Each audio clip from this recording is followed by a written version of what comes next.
Period in the Archdiocese of New Orleans bankruptcy case is now underway. If the proposed plan is approved, local churches would be required to contribute tens of millions of dollars to help settle lawsuits for alleged clergy sex abuse. As Tantrung reports, money isn't always a two-way street when it comes to church finances. Louisiana's property insurance crisis is hitting local churches, and those struggling to pay that bill should not expect much financial help from the Archdiocese of New Orleans. Every parish stands alone. It's a separate 501c3 organization. They have their own revenues and expenses, and under canon law, they're a separate institution. So no, especially with the Archdiocese being in bankruptcy, the Archdiocese is unable to fund insurance or any other cost. We sat down with Archdiocese Chief Financial Officer Dirk Wild last summer. This was before a proposed deal to settle hundreds of claims of clergy sex abuse was negotiated through federal bankruptcy court.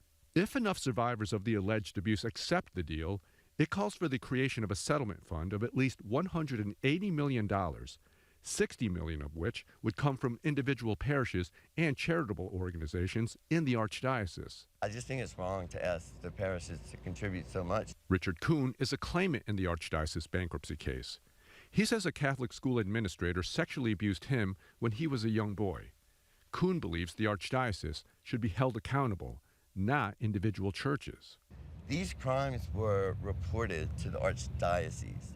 The Archdiocese is who covered it up, not the parishes. Not fair to hold the parishioners responsible for decisions that were made without, beyond our control. Teresa Poche is a former member of Our Lady Star of the Sea in St. Roch. It was among 11 parishes that were either closed or consolidated last year when the Archdiocese moved ahead with its biggest church restructuring since Hurricane Katrina.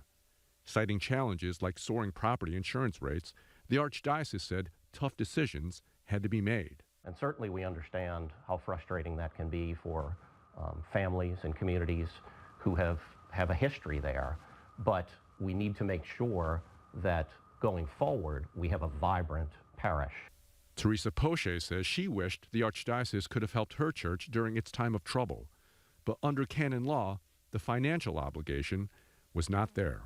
We were a close-knit group of people, and we truly believe that our church was not given, an opportunity to continue. The payment from parishes and the entire settlement really hinges on voting by survivors. If the plan fails to get support from 2/3 of the survivors, the case basically dies and the Archdiocese would be back at square one. Meg? Thank you, Ton. In the aftermath of Katrina, one St. Bernard man went the